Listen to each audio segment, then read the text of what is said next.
Et bonjour à tous et bienvenue dans cette vidéo des meilleures astuces pour Windows 10. Donc une vidéo dans laquelle je vais vous montrer quelques astuces qui vous permettront de bien travailler avec Windows 10. Et donc ce sera peut-être une première partie de vidéo, je ferai peut-être un volume 2 de cette petite série si ça vous plaît. Voilà. Alors c'est parti, on commence tout de suite. Alors si certaines personnes n'aiment pas trop le système Windows 10 et souhaitent revenir à leur ancien système comme Windows 8 ou Windows 7, c'est tout à fait possible en allant dans le menu Windows ici et en allant chercher les paramètres. Donc dans les paramètres du menu de démarrer, vous allez dans paramètres, puis vous allez dans mise à jour et sécurité, puis vous allez chercher récupération. Dans récupération, il suffira simplement de cliquer sur rétrograder vers une version antérieure et vous cliquerez sur commencer, vous pourrez ainsi avoir la version précédente de votre ordinateur.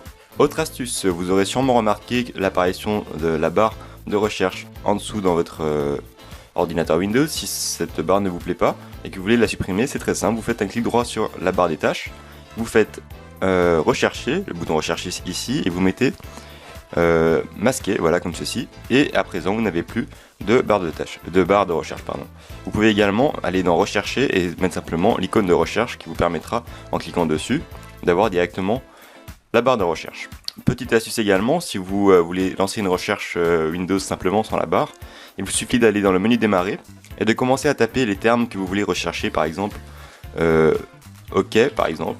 Tapez OK simplement, vous voyez que je n'ai pas eu à lancer quoi que ce soit, j'ai simplement eu à ouvrir le menu démarrer et à cliquer, à taper sur les touches OK. Voilà, vous voyez que c'est très simple pour lancer une recherche à présent. Alors le menu démarrer, comme vous le savez sûrement, a été modifié sous Windows 10, vous pouvez à présent le redimensionner et le modifier à votre convenance. Par exemple ici vous pouvez le réduire, vous pouvez également le raccourcir comme ceci. Et une chose qui est bien, vous pouvez également le mettre en plein écran en passant simplement par les paramètres Windows. Donc dans les paramètres de Windows, il vous suffira de vous rendre dans personnalisation, dans accueil, puis ensuite dans utiliser le menu démarrer en plein écran. Vous activez cette case et vous voyez qu'à présent votre menu démarrer sera affiché en plein écran comme c'était le cas sous Windows 8. Alors on ne connaît pas grand chose encore sur le menu démarrer, mais on sait qu'on peut par exemple changer son apparence en diminuant la transparence, par exemple en supprimant la transparence, vous voyez qu'on voit derrière, en allant simplement encore une fois dans la personnalisation, vous faites un clic droit, personnaliser, puis vous allez directement dans couleur, puis vous descendez et vous désactivez la case voir à travers le menu démarrer. Et à présent, vous voyez que votre menu démarrer est complètement noir, donc vous ne pouvez plus voir à travers. Voilà.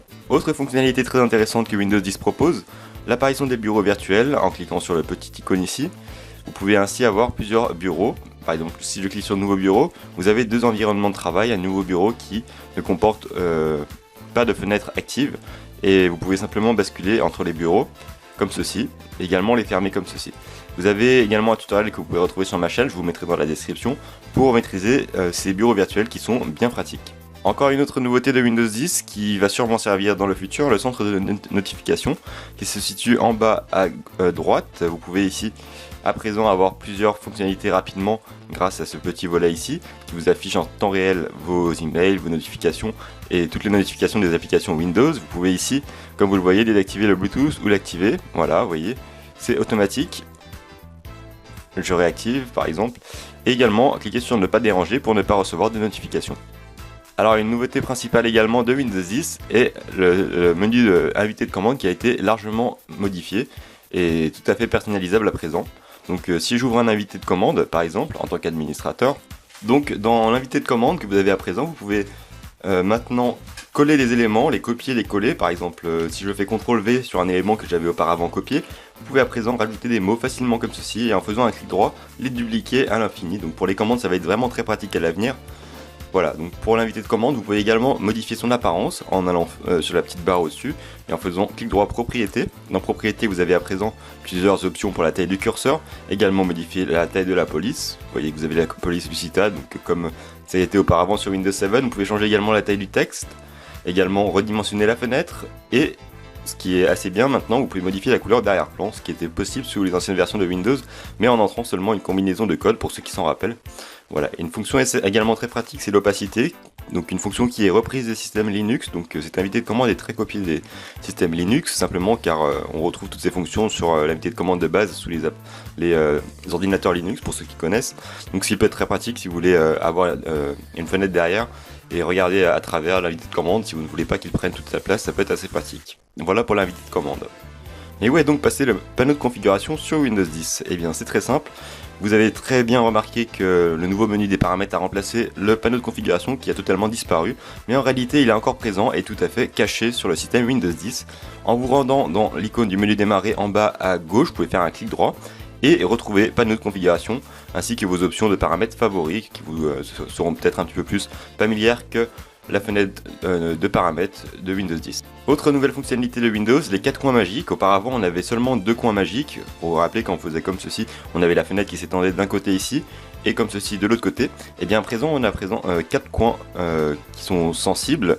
Donc un petit peu comme les systèmes macOS ou les systèmes Linux, vous pouvez à présent mettre vos fenêtres un petit peu comme ceci sur les côtés de Windows, qui peut être assez pratique si vous travaillez avec plusieurs fenêtres. Donc voilà, vous pouvez à présent mettre vos fenêtres en 4, donc les 4 coins magiques de Windows qui sont nouveaux. Également au niveau de l'apparence, on retrouve des nouvelles options pour les arrière-plans de Windows. Si vous faites clic droit personnalisé, vous pouvez modifier le type d'ajustement de votre ordinateur. Si vous travaillez par exemple sur 2 moniteurs, comme c'est mon cas, vous pouvez étendre votre fond d'écran sur le deuxième moniteur afin de créer qu'un seul écran unique, comme ceci. Vous voyez que si j'étends, eh bien mon fond d'écran a été étalé sur mes 2 écrans. Ça ne se voit pas sur la capture, mais vous avez sur votre écran principal seulement la moitié de votre arrière-plan, car l'autre moitié est sur le deuxième moniteur. Ça peut être assez pratique et c'est assez élégant, donc pour les personnes qui utilisent 2 écrans, ça peut être assez pratique.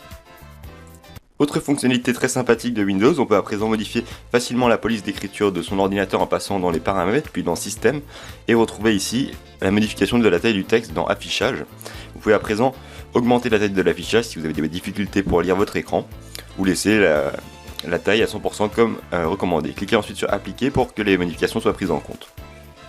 Dans Windows 10, on retrouve également le God Mode qui était déjà présent sur Windows XP 7 et Windows 8. Vous avez ici le God Mode qu'on peut créer en faisant un nouveau dossier.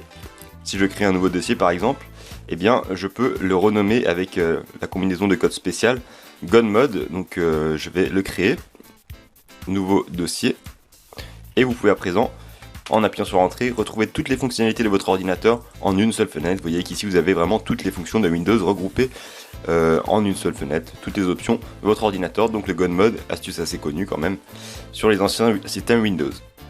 En restant toujours sur les icônes, vous pouvez à présent supprimer le nom d'un icône pour laisser un nom blanc, donc un icône sans nom. Comme vous le voyez, si je veux supprimer par exemple un nom d'icône, je peux le supprimer comme ceci, mais si j'appuie sur Entrée, Windows ne veut pas que je laisse un icône sans nom. Donc pour ce faire, on va utiliser cette petite astuce. Vous allez appuyer sur F2 pour renommer votre icône, et vous allez entrer la combinaison de touches Alt plus 255. Alt plus 255, et vous appuyez sur Entrée. À présent, vous voyez que Windows accepte le nom de l'icône simplement car le caractère Alt plus 255 est en réalité le caractère vide. Donc Windows considère qu'il y a un mot, mais en réalité il n'y a pas de mot sur votre icône, et ce qui donne l'apparence d'un icône sans nom. Voilà, petite astuce assez pratique. Enfin, pour terminer cette série d'astuces, on peut également masquer son bureau Windows, une astuce qui est très connue mais qui a toujours été présente mais très peu utilisée par les youtubeurs qui veulent masquer leurs icônes du bureau pour des raisons de confidentialité bien évidemment. Vous pouvez faire un clic droit sur votre bureau, aller dans Affichage et afficher les éléments du bureau. Vous pouvez décocher cette case et comme vous le voyez, vous pouvez à présent travailler sur un environnement qui est propre et présenter vos tutoriels très simplement grâce à cette nouvelle apparence de votre bureau. Voilà, c'était tout pour cette série d'astuces, j'espère qu'elles vous auront plu. N'hésitez pas à partager cette vidéo autour de vous, à laisser un like et également à vous abonner à la chaîne si vous ne l'êtes pas encore. N'hésitez pas également à trouver toutes ces astuces sur mon site internet Imagine Your PC, rubrique Windows 10. Et quant à nous, on se dit à très bientôt pour d'autres tutoriels sur la chaîne. Merci d'avoir regardé et à très bientôt.